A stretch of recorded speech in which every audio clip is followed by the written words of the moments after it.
Hey guys, this is Caesar. I'm here in a dealer in Ocala, and here I came across the restricted area, and this might look familiar to some of you.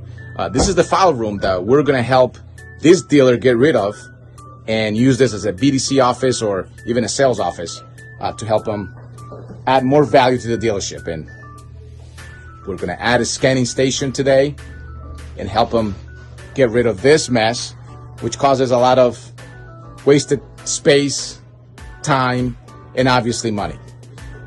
I'm gonna show you how simple our system is.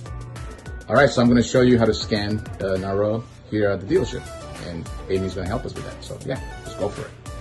All right, load up the repair order just naturally and click on scan repair order, and that's gonna scan 60 pages a minute. It's gonna do front and back.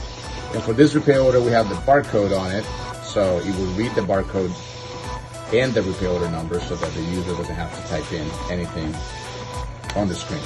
So this is like a 12, 13 page RO. There's the count, 15 pages, and there's the repair order number.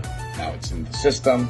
If you click on view, you can view all the pages of the RO, and anyone in the dealership can see this. It is that simple, and thank you, Amy.